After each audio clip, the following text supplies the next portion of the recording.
And it was quite eye-opening for me to realize that I'm pulled in a lot of different directions. And I think we say that out loud. One part of me wanted to do this, and another part of me wanted to do that. And we start to realize that we have all these different parts and these different personalities. And there's a lot of metaphors that people have used to talk about like the council inside of the brain. And by the end of the 12 hours, there was only one voice left, and that was my true voice. And it really helped me to connect with that voice, and that voice of God as well, that higher self, that soul, however you want to think about it, and to differentiate that from all of the other voices. And I came out of that experience feeling clear and clean. And I remember just feeling so confident and having no fear. When I was actually able to just take all of that and set that aside, I was actually able to find myself. Hello and welcome to Get Yourself Optimized. I'm your host, Stephan Spencer. It is my pleasure to have Deanne Adamson with us. Deanne is the founder and CEO of Being True to You, a transformational recovery and integration coaching company started in 2010. Deanne received a master's in mental health counseling early on, but instead took the path of coaching and coach training to better support people's spiritual journey and personal transformation beyond the medical paradigm. Deanne, it's so great to have you on the show. Thank you so much. It's so great to be here. Such a pleasure. We've been planning this for a few months, so thanks for reaching out to me. I am just excited to be here and to share a little bit about what we do. Awesome. So I would love to hear, first of all, your origin story of how you got into this particular space. Did you have a dark night of the soul that you had to kind of climb out of a big dark hole? Or did you have somebody, a loved one that was in addiction recovery or some sort of traumatic situation? Like how did you get into this space? Yeah, people always want to know that. So I'm Deanne Adamson. I started a company called Being True to You 14 years ago. So in 2010, I made a huge decision to leave mental health counseling. I was a clinical counselor, and I felt unfulfilled in that role because I really wanted to help people with their human experience. And I really wanted to make an impact. And I sort of found that I was just diagnosing people so that they could get medicated. And that was really what people wanted. And so it was a hard time in my life after spending all that time to become a counselor and then just kind of questioning the model. And I was working in a severely mentally ill clinic. So granted, I was working with a population that was really struggling and the prognosis was a little bit lower. And maybe that was supposed to happen because maybe I was supposed to start a coaching business. So I ended up starting a company called Being True to You. It is a transformational coaching business. It was before it was so trendy, I think. And it was before I really understood how challenging business was. I'm not sure that I would have done it in that understanding. So I started Being True to You to work with teens initially. I wanted to help youth wake up faster and find their passion and purpose in life. I feel like once you become an adult, we're so busy and inundated with stuff. And I look back at those younger years when you have so much time to do anything and you think, gosh, I wish I would have spent that time learning languages or educating myself in various ways or traveling, or there's so many things I could have done other than prioritizing popularity and partying. So that was my initial desire. And then I realized teens aren't ready to work on themselves. And so that didn't really take off as I expected. And I got invited to Mexico to check out ibogaine treatments. So that felt really out of left field for me. Ibogaine is an entheogen or psychedelic medicine that people use to detox from opiates or heroin. So I thought, okay, I'll go down and check it out. I went down and I visited the clinic, and there was a bunch of American and Canadian clients going down there to undergo a very arduous journey. Experience to detox themselves from drug addiction and also have a psycho-spiritual experience. And that's really where Being True to You took off. Was I started providing aftercare for clinics like this, and then eventually preparation and integration services for these alternative wellness centers and addiction treatment centers and sober livings, and then different psychedelic therapy centers. And now we work with a lot of ketamine centers. So the inspiration has, sort of evolved from the beginning, but it starts from a troubled teenage life of just being really lost in this world and my value system being very upside down. And by the time I sort of figured it all out late in my 20s, I thought, gosh, I really missed about 15 years of my life. But that 15 years I was also learning. It was also part of my human experience, and it was also important. And then also I worked in healthcare. I had a parent work in healthcare, and I always wanted to bring the heart and soul and hospitality back into healthcare. I felt that it became very dry. I felt that professionals initially join these careers because they want to help, they want to serve people, but then eventually there's just so many people coming through the doors that are in such bad shape. I think that professionals kind of get burnt out and don't have that heart connection with the patients anymore. And so I thought, gosh, I want to bring heart and soul and hospitality into the healthcare arena or into the human service arena, but I also want to bring personal empowerment and personal integration and really teach people how to show up for themselves, because there's a lot of good treatments and technologies and medicines or psychedelic therapies for some people. We're not an advocate for it, but we certainly help people through these experiences. There's so many good things on the market available, but when people just show up and say, okay, I'm here, fix me, get rid of my symptoms, and go home and just wait to see if something happened, they're not integrating the results and they're not really getting lasting results. And so I realized we have to show up and work in partnership with these different therapies and these different treatments. We're spending so much money and so much time into it, but we have to actually do the work mentally and physically and spiritually. And so that was a lot of my inspiration, was to provide a integration coaching platform that could parallel healthcare in all personal development and veteran affairs and addiction treatments and peak performance and just sort of the whole holistic wellness movement. I wanted to partner that with integration coaching as a message to everyone and as a service that we can get results as humans more than we think we can if we participate in that process. If we can look within, we can figure out where our own power is, and we can integrate changes incrementally day in and day out, but not by ourselves. We could have a coach, an accountability partner, a trusted confidant, someone there to actually help with us. So, yeah.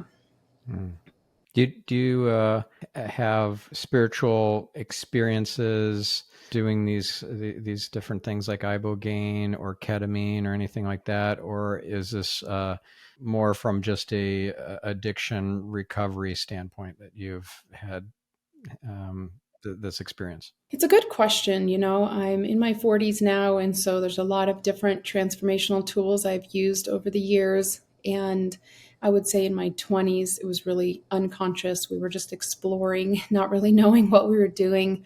And then once I got into this work, I realized I'm going to have to try some psychedelic therapies. I had done some as a kid, like as a teenager, but for recreational purposes. I was quite surprised, as I think a lot of people are, that these are being used for therapeutic purposes. And so after I started the company, I did undergo pretty much all the major psychedelic experiences so that I could understand and I could see what is it like from a client experience to go through these journeys and realize that it's not fun. You're not getting high. You are having to do the work. You're basically sitting naked with yourself and looking in the mirror and having to have a very honest conversation about how you're showing up to your own human experience and how you're showing up to others. And so I saw the challenging experiences that await a person, and I also saw the opportunities to really engage the work, and that it was almost like a magnifying glass that was exaggerating all of the shortcomings that we have, all the little lies and self-deception, all the attachments, all the unfinished business, the things that we've left behind, or all the traumatic marks that have been left on us. And so that really helped to develop the program. So yeah, I've had those experiences. Ultimately, I do not use psychedelic therapies to this day, I found a meditation practice called Falun Dafa that I have practiced for a decade now, that is persecuted in China, actually. But it's just based on three principles: truthfulness, compassion, and forbearance. And these three principles are how I live my life and underlie how we do our work here at Being True to You as well. We have more principles and core values at Being True to You. But yeah, so to me, it's a meditation practice. It's a spiritual practice that has really taken me to the next level. But I see the value in these transformational tools and these transformational medicines to help people to engage the work with stuff in the psyche and the subtle body that's become so dormant. And it's just become, yeah, like so lost within a person that they almost don't know where the symptoms are even coming from anymore, or where the problems are coming from. And so any kind of transformational tools, whether it's, TMS technologies, or whether it's like breath work, or, yoga therapy, you know, hot and cold plunges, going out on nature hikes. There's a lot of different things, or psychedelic therapies. Ketamine treatment is becoming really common here in the United States. There's lots of ways to do the work and to engage the work. And what has been challenging, naming my company Being True to You, is that I have had to go on that journey as well. And that's the same with all the coaches on our team. We've trained upwards of 1,500 coaches now, mostly all professionals coming to us from different industries that want to get in this work and learn how to better support people. And through that process, we realize we have to do the work as well. Like, we also have to look at ourselves. We also have to find these areas of challenge and difficulty, and these attachments and these addictions and these areas that are blocking us from being the best version of ourselves if we want to help our clients do it. So yes, Stephen, absolutely. I've had to go through a number of challenging and eye-opening experiences to do the work that we're doing today. What was the most profound experience that you had? Maybe you could describe it for us. And what was the substance you used, if any? And what was the takeaway for you? The main lesson? There's just been like so many lessons and insights over the last decade. Some of them truly difficult, and some of them just awe and inspiring. So, to start with a psychedelic experience, because I think people get really interested in that, you could take the ibogaine experience. This is an experience that not many people get to do because it's expensive. It's a medical treatment that you have to have medical supervision for. It's not something you could just do in your backyard. And it's very long. It's about 36 hours before you really come out of it. In the first 12 hours, I mean, you're just down and ataxic, and you're forced to close your eyes and just be in it for 12 hours. And so this was a life-changing experience for me, because what I was able to see under that medicine was all the fragmented parts of myself. It started with all the different voices talking. I don't hear that in my everyday life. I hear my inner narrative going, but I didn't realize there was a bunch of different voices. And so when I was under ibogaine, I remember almost feeling like I was being yelled at. There was just like the voice of the parent, the voice of the coach when you're younger, the voice of your enemies, the voice of your, competitors, the voice of your true self, the voice of your self, the insecure self, the anxious self, the fearful self. And I just thought, how do we live our everyday life? Like, honestly, like with all of this interference in our brain.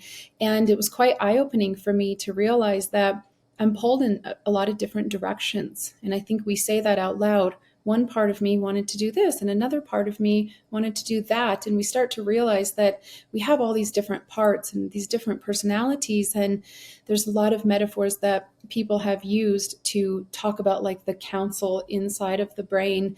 And by the end of the 12 hours, there was only one voice left, and that was my true voice. And it really helped me to connect with that voice, and that voice of God as well, that higher self, that soul, however you want to think about it, and to differentiate that from all of the other voices. And I came out of that experience feeling clear and clean. And I remember just feeling so confident and having no fear when I was actually able to just take all of that and set that aside.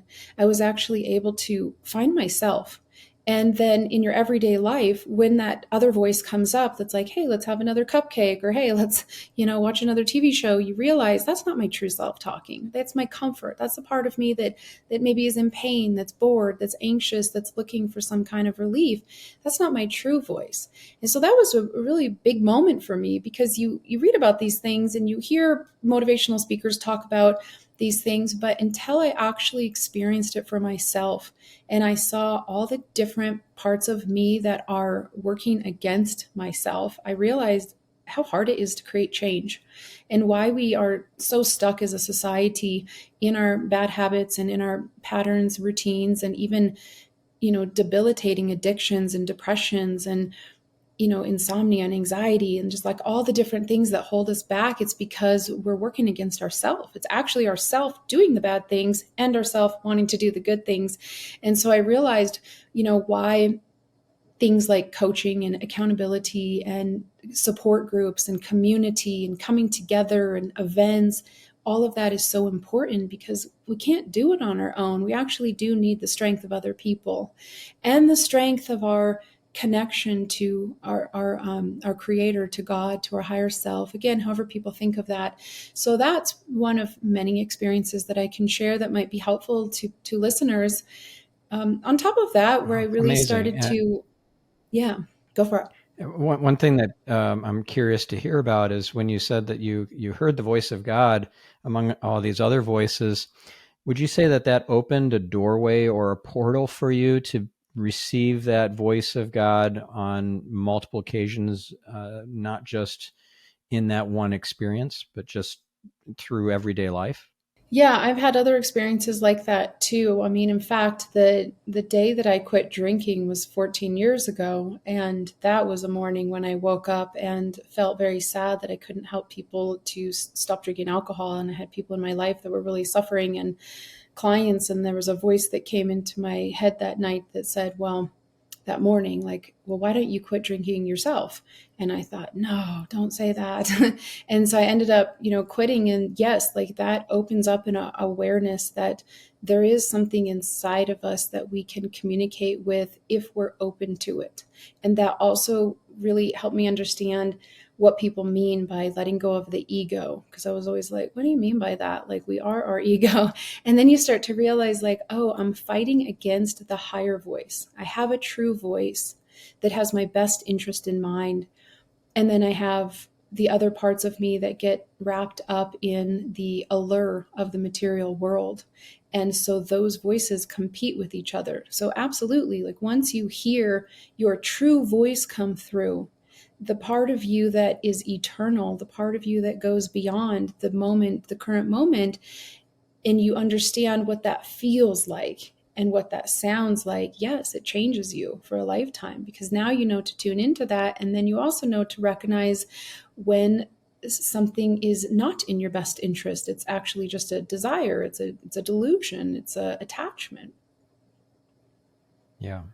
A delusion or illusion, because so Yeah. much in this material world is illusion.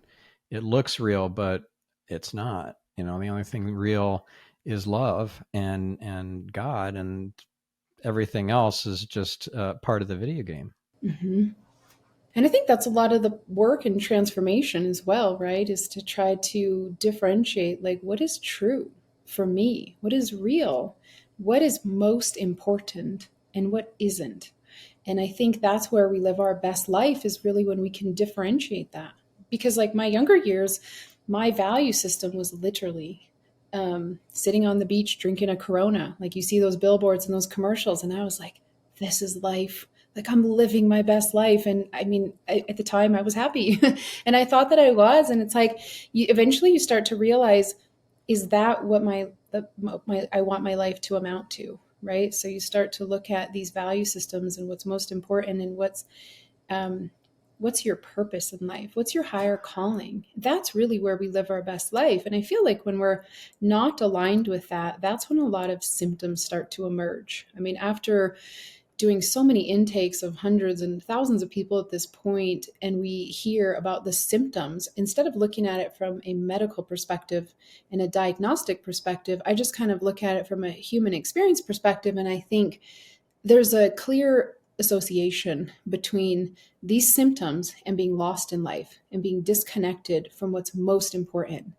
And sometimes it's a personal thing, because sometimes people have their husband and wife, they have their kids, they have their church, they have their day job, but sometimes it's a higher calling. And that gets us out of like the monotony of life. And it's something that really lights a fire inside of us. And it's like when we connect with that, that is often the thing that is required to start to work through all of the other anxieties. Because a lot of times the anxieties, the depressions, all the mental health issues that we're seeing in the country are a culmination of a lot of other things. And so if we can start to address all those other things that are keeping us from the path of our true self, we start to rise up to a higher place, a higher vantage point, and then we have that clarity to embark upon a journey that is true for us, and we're not sitting in the lower vibration of our life, stuck in these cycles of suffering that are often self-perpetuated.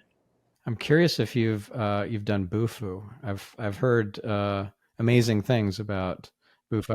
By the way, I've never done any of the psychedelics, any drug whatsoever. So I've had experiences of the divine. I've had psychedelic type experiences, and that was just through breath work, or just through prayer, or through getting touched on the head by a monk. Mm. So I'll first say on this that I don't think that to ascend and to awaken, we have to be doing psychedelic therapies. I'm in that industry, and in that industry, that's the belief, right? Is everyone needs psychedelics, everyone has to do them to awaken, everyone has to do it to find your heart. And so at Being True to You, we don't teach people that. We teach people like to each his own. Each person has their own journey, and each person has their own belief system, and uses different tools. And ultimately what we recommend is a spiritual practice that is consistent. So I just want to start that question with that. If you're doing breath work, do it every morning. If you're doing yoga or meditation, like do it every morning. Because sometimes people say, I've tried everything, nothing works. And it's like, you start asking them, how many times did you try it? And it's like, well, I did it once. And I went to one class. It's like, in order to actually have change, you want a spiritual practice that is true for you and that you do every single day, and one practice. You're not mixing all these different practices together. You find something that is truly wholesome and that can take you to a higher place. Now with Bufo, that's really interesting. So I don't know if your listeners know about it. So there is a toad called Bufo alvarius, and this is a toad that kind of runs in the land that I'm in, down in the Four Corners and down into Mexico. It's like those traditional toads you see. Well, when you take out the venom, it doesn't kill the toads. If you take out the venom and you inhale it, you smoke it essentially after it's dried, it gives you an experience of a lifetime that there are no words for. It's about a 10-minute experience, and people refer to it as the God molecule because it is commonly experienced inside of that one would feel one with their creator, and one would have almost this deja vu feeling of like remembering this eternal essence, this eternal origin beyond the human experience. And so it has a huge impact on people. Yes, I have done the experience. I've done it a few times, and I don't usually tell people too much about it because, if someone wants to do it, I want them to have their own experience. However, it was initially the most terrifying thing I've ever done. Really surprised that I tried it again because you basically, experience yourself dying. You experience an ego death, as they call it. But after you pass through and you let go of that aspect of yourself, then you open up into a state of consciousness beyond self-awareness. And that experience feels like being reborn. And it is the hardest and the greatest experience of a person's life. And I think most people who have done it will attest to that it was the hardest and the greatest. I remember taking some Navy SEALs through it, and I said, it's just like jumping out of an airplane the first time. You're really nervous, and then, you get to the top and you jump, and it's really scary at first, but then you love it afterward. And I loved my analogy, and they came to me afterward and they said, it is nothing like jumping out of an airplane. They said that is much, much more terrifying. And I was like, well, for me, it would make sense because I would be terrified. And so I was like, okay, got to use the right metaphors. But the experience is interesting because it comes from an organic substance. How people discovered that, I have no idea. But I would say that is a useful therapeutic experience for somebody who's very stuck or in a bad way. Like if somebody was kind of in a life-threatening situation, such as their body's healthy, but they're feeling suicidal. They're just not connecting with this life anymore. They don't understand their place in the world. That'll do the trick for sure. For anybody. I've never seen it not work. Somebody who's a drug user and is always on substances, it might be harder to break through if they're always doing stuff like this. But I would say, maybe it's around at a time like this when we do have so much suicide going on and so many people that are not feeling connected to this life anymore. I mean, you just look at teens alone. The second leading cause of death for people 10 to 14 years old is suicide. And I was just like, kids, it's the second leading cause of death. And so obviously you can't give kids that medicine, but it's like you just start to think about what will crack open the human spirit, what will really get to the heart and help us understand our place here in this world. And so I do think that that's a very sacred experience that should be held in great reverence for people. And you really have to do your due diligence if someone was going to do that experience, because even though it's 10 minutes, it's life-changing. Yeah. It's very big, but it And you need will the bring you right back. person you Yes. And need the that's right what we do. person to Being take True to you through You, it too. you do. And so we do not do those experiences for you, but we'll coach you, right? So if you find the right facilitator, you've done your due diligence, you've done your research, and you're interested in something like this, you can call us. We will get you with a coach and we can help you prepare for it. We can help you get prepared for an experience like this, and then we can help you integrate it afterward. And it's not something you just want to do spontaneously because it's so powerful. You want to prep for it. You want to figure out, what changes do I want to make? What do I need to do to get to where I want to be? And put all of that into motion first. So that way, when you come out, you're ready to go, to hit the ground running, so to speak, whether it's with your exercise routine or your meditations or improving your relationships or, doing better at work, whatever it is. So, yeah. I think about these experiences a lot, Stephan, and a lot of people do. Like, why are they here? Why do we have these opportunities to do this? And then you look at the mental health epidemics, the addiction epidemics, the suicide epidemics, and you see tens of thousands, hundreds of thousands of people dying young or just dying in their heart, even if they're still walking around. It's like they're not really living. And then you have these substances that are bringing people back online. And that's why we continue to do integration for them, because we are a proponent of traditional spiritual practice. However, we see that the world is really struggling and hurting. And if you can have these mystical and divine experiences that can reconnect you with your value system, and you need that, go for it, because they do. And I can attest, after helping people through thousands of journeys at this point, and I'm talking about my whole team, that it does bring people back to their heart, to what's most important in their life, to their value system, to their family, and it makes them want to be a better person. It makes them want to improve themselves and clean up the messes that they've left behind. But there's ways to abuse it too, right? So you got to really do your due diligence and know what you're getting into. Wow. Thank you for sharing. I'm curious to hear if you had follow-up experiences. Like, I guess that with Bufo, you're going to have experiences for multiple weeks after the initial one. It's just like Like, would you in the keep middle of the going night, back you'll to go have? on a trip or something, right? Yes. So That can happen once you enter that space, especially in the immediate days. So, like Bufo, for instance, if you take Bufo in the first week, yes, like if you were to go sit in meditation, or even when you go to bed and you close your eyes, you're just going to feel like you're falling into like deep space.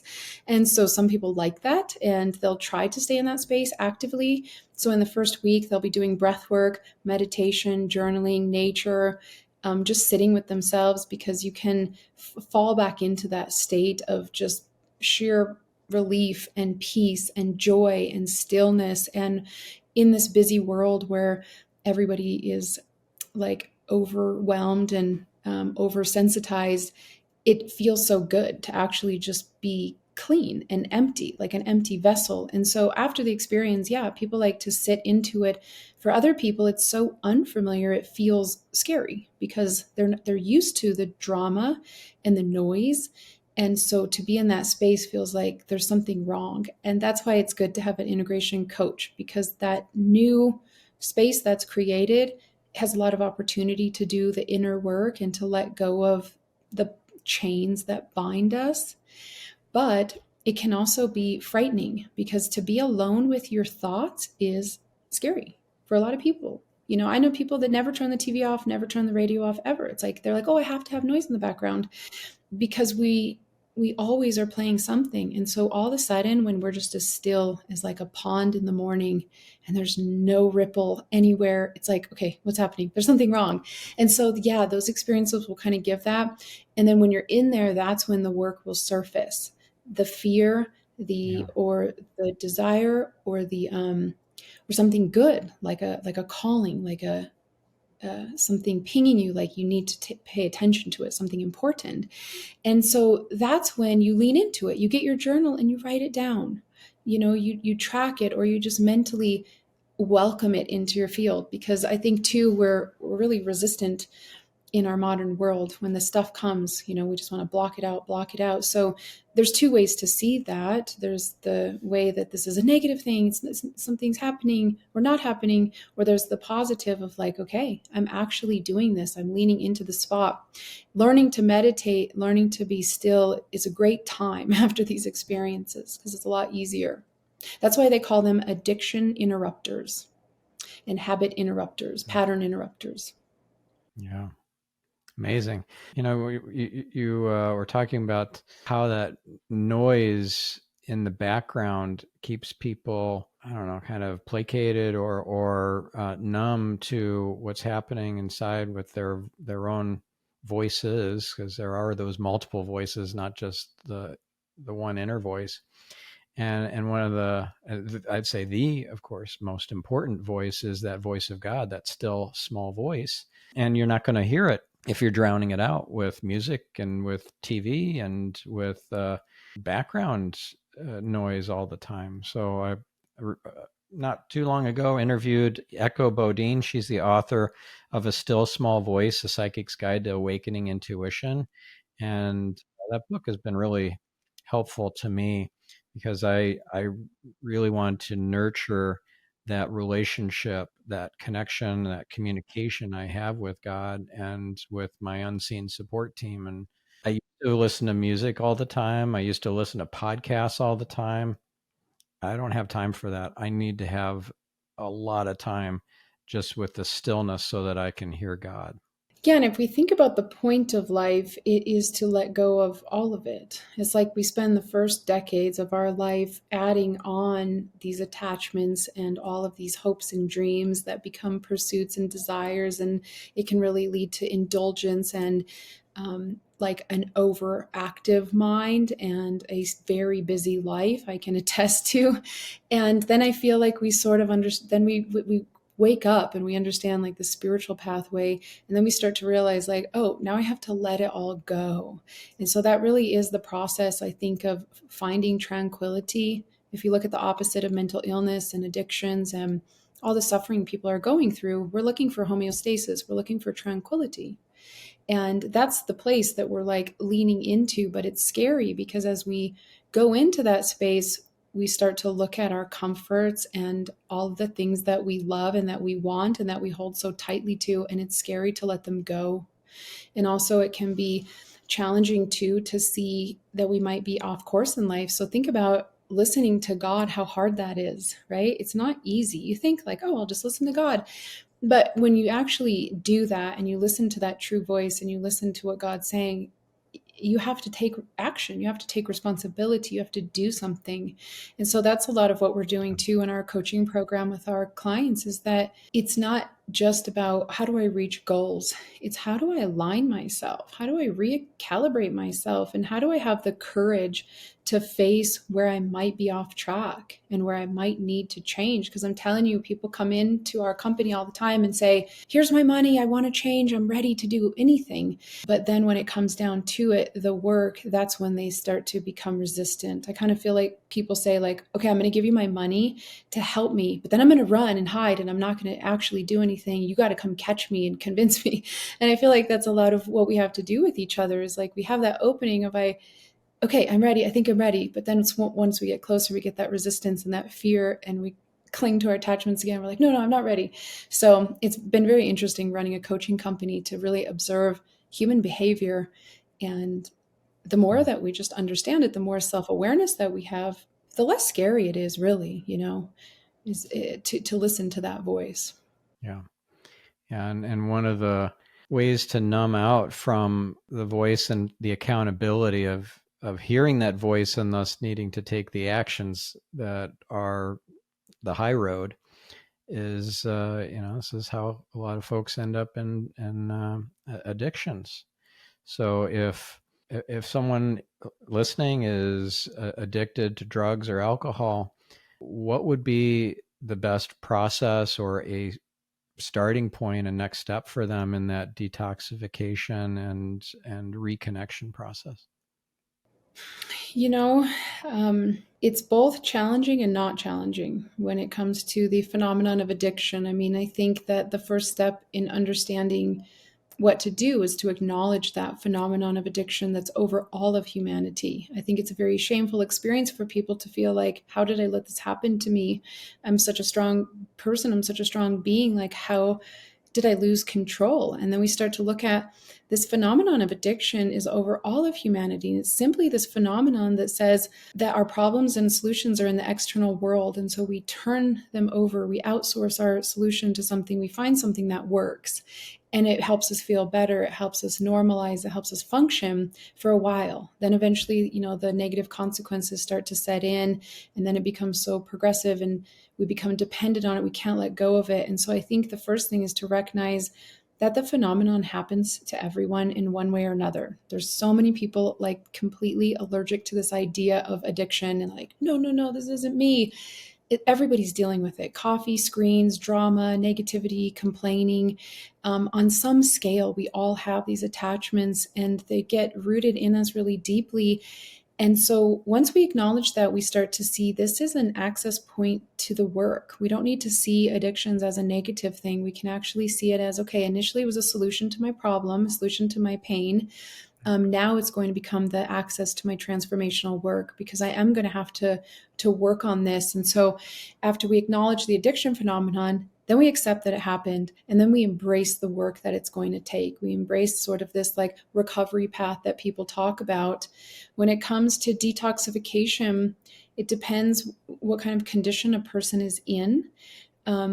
I would say you can start right now from home, drinking water and exercising and getting good sleep and paying attention to the food that you put in your body, doing intermittent fasting or, juice fasting. Starting to clean out the body is going to give you a lot of momentum to even find the right detox for you, because you got to clear out that brain. And then when it comes to detox, it depends on what a person's going through. If it's like a serious drug addiction, alcohol addiction, sometimes you do need medical support. It can be difficult to do it at home. There are home detoxes, but you still got to have support. You got to have the right information, the right nutrition, the right accountability, and sometimes the right supplementation. People are certainly using microdosing, psychedelic microdosing, which helps a lot if you have someone to monitor these things with you, and if you have someone to guide you, and if you can figure out how to do it in a legal fashion. And so the detoxification process, I will just say it is a process. It's not like a one day thing. I notice people put so much emphasis on the detox that they put no emphasis on the preparation and integration, and that being the industry that we basically discovered and have pioneered, we see that the detox is like 5% of the journey. Like the rest of the journey is doing the work and making lifestyle changes and putting the scaffolding or the support system around you that you need while you build up strong on the inside.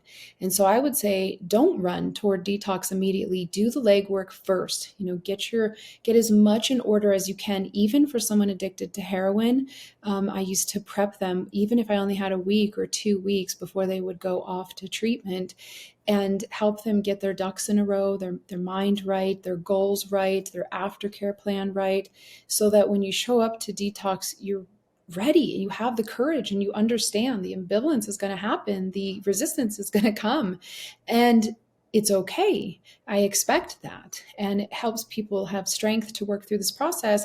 And then afterward, you have to have an integration plan in place, recovery plan, whatever you call it, which would consist of personal support of some kind, someone to talk to, changing your lifestyle and physical activities. A home makeover is just so great. Anyone who hasn't done a home makeover, do it. Get rid of everything in your home that's not serving you and bring in everything that is, and make it visible. If you want to do protein shakes in the morning, have your blender and your organic, protein that you like sitting out. If you want to be working out, have your tennis shoes and your workout clothes like visible to you, so that it's really easy to jump into this, because they say when it comes to relapse and craving, happens in like seconds. And so we have to be able to give the brain options and a way out quickly. So yeah, it's quite a process of personal acceptance and acknowledgement and preparation, setting the stage for something to change. And ultimately, like I think about addiction all the time. Ultimately, I think you have to be ready to just fully give it up until you have that conversion experience of, I'm never going to touch this again. It will keep haunting you. And so when people say, like, well, I'm going to just try it, I'm going to, see if it works, it won't work. It just won't. You have to be like, I'm changing my life. I'm giving this up. I know it's going to be hard, but this is the day that things are going to change.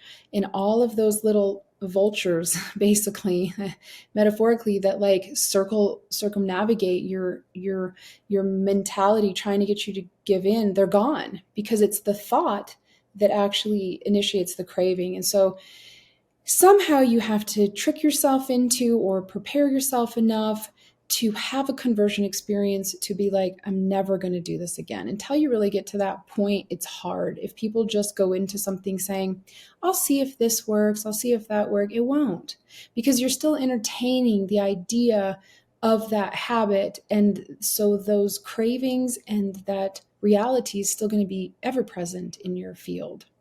So Yeah. what I tell people Yeah, is you it's a spoke process. about heroin a few minutes ago. I Mhm. recently saw for the second time a movie called A Street Cat Named Bob. Have you seen that movie? Mm-mm. No, I'll check it Oh, it's a out. beautiful movie, very inspiring.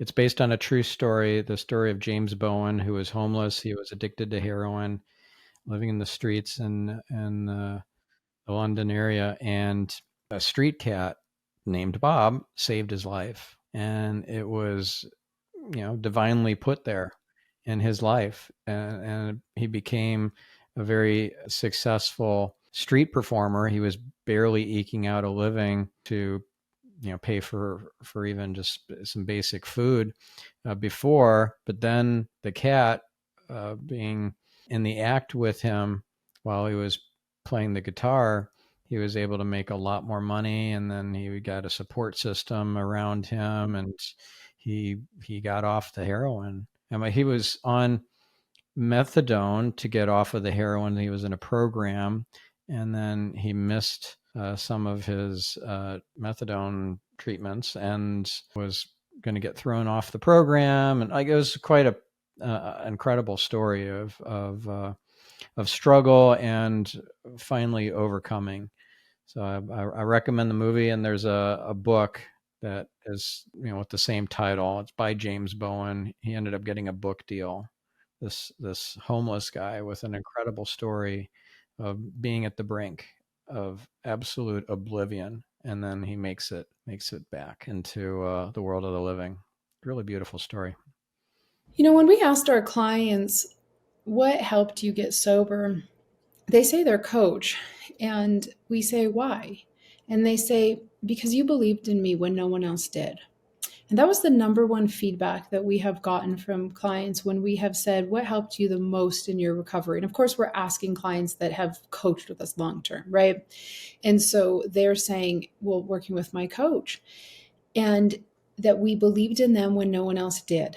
And so you think about this cat on the street, look at animals. They're just so loving. They're so compassionate. They love you. They believe in you. So you think about this cat named Bob, came up to him, saw him, and thought, I believe in you to take care of me. Then that became a purpose for him. So it's really beautiful. It makes me think of that movie Castaway and Wilson. The volleyball is like you have to have one thing to connect with on a heart level and one thing that needs you or that believes in you.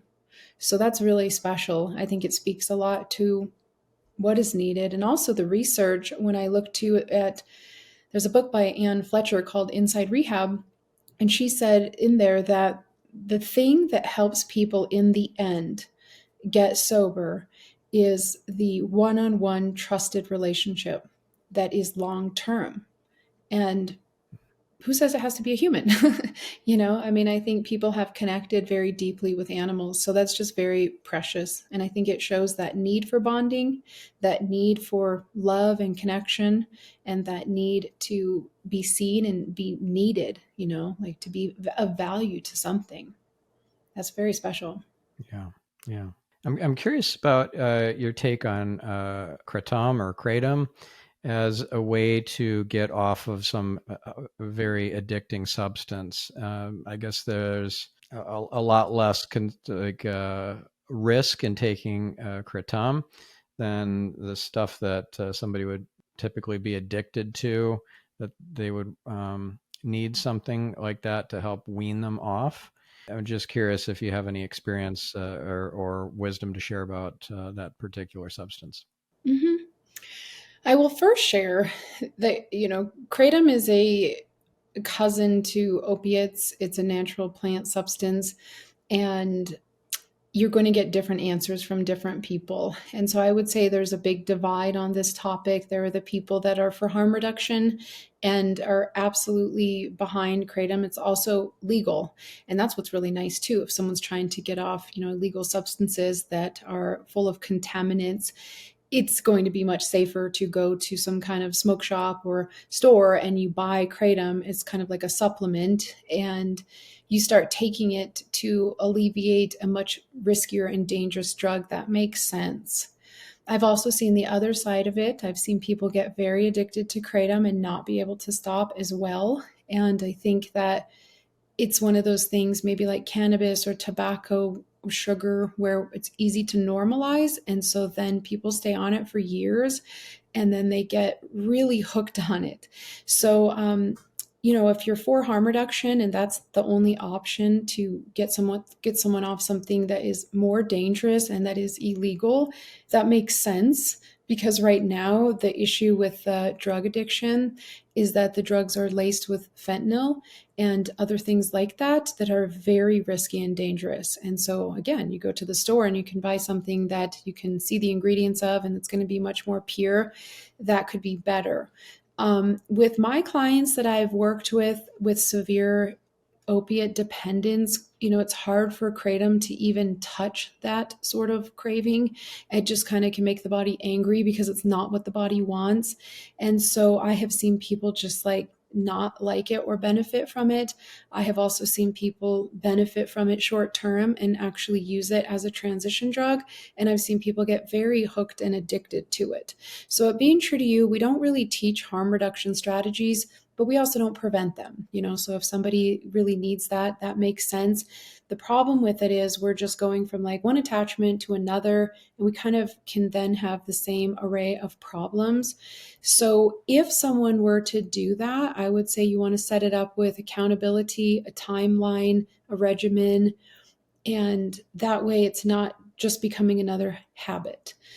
Something where it's like even Suboxone works if you do it less than 21 days, right? I'm not saying that from a medical expert position. I'm saying that from observation of helping hundreds of people on Suboxone. It's like, if you're on it over 21 days, the dependence kicks in and you're going to be in a worse situation than you were before. But if you use it short term, it could help somebody get out of an opiate addiction. But no one ever stops at 21 days because the doctors will keep giving it to you and you'll keep taking it. And then you're dependent. And then good luck trying to get out of a Suboxone and methadone addiction is harder than heroin to get out of those dependencies. And so I think like with kratom, you can do it short term, but just understand it's also addictive and it also can have similar problems, sometimes worse, because when something has less risk and it's more normalized and you can function, you might end up being on it for a long time. So as with anything, and that's what psychedelic medicines too, it's like there's a dark and a light side to it, and it's all about the set and setting around it and the intention, the accountability, and the structure. Yeah, so I've heard that term before, set and setting. I know Joe Polish talks about it. Where does that come from? Mhm. I'm not sure the origins, but what it means is mindset and environmental setting. And so, anytime we're setting up for some kind of transformational journey, you want to go in with the right mindset. That means I'm taking responsibility for myself. I'm acknowledging that I have areas of that I would like to improve. I can look at myself. I can see my own shortcomings. I can observe my character. I can acknowledge my areas of weakness, and I can talk about that. And when I enter into the space, I'm trusting of the space, I'm respectful of the people around there, and I'm ready to get uncomfortable. I understand that I'm going to step into discomfort. It's not going to be easy, but I'm mentally ready, and I'm feeling courageous, and I have intentions, right? So that's all the mental stuff. If you don't have that, we go in, our defenses are up, we're ready to fight, we're ready to run or escape. The work comes up and we don't want to feel discomfort, so we're complaining. And so the mindset on any kind of treatment journey therapy is really the most important. And then the setting part would be the environment being safe, therapeutic, support that is experienced, doing your due diligence on what you're walking into, because you might have the best mindset, but if you walk into a place that's dangerous and careless and unethical, then it's not going to be a good environment. So set and setting is just that term of like, get in the right mindset and make sure you have the right setting for these kinds of experiences.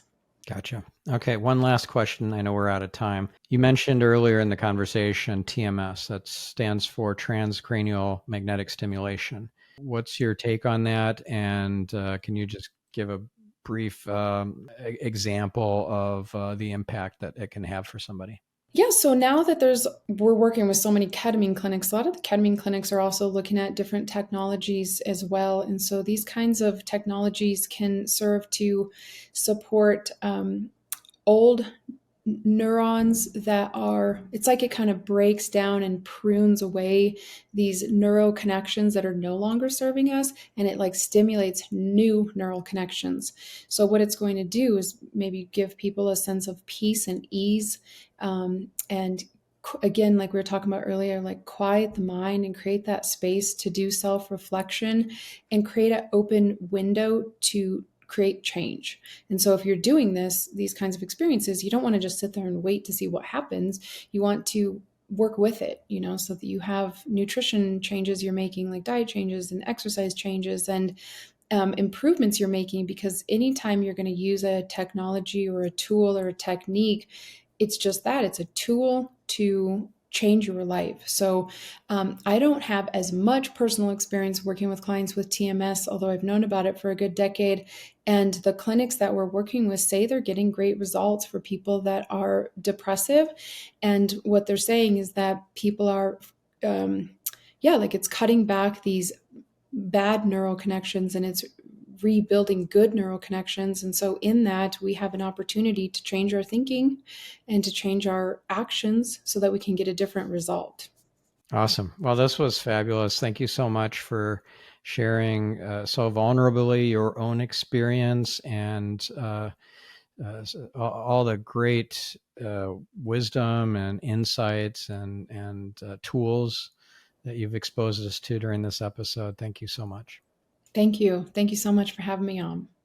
And thank you, listener. Thank you for being open minded and being receptive to conversations such as this. Go out there and make it a great week. Reveal some light in the world, and we'll catch you on the next episode. I'm your host, Stephan Spencer, signing off.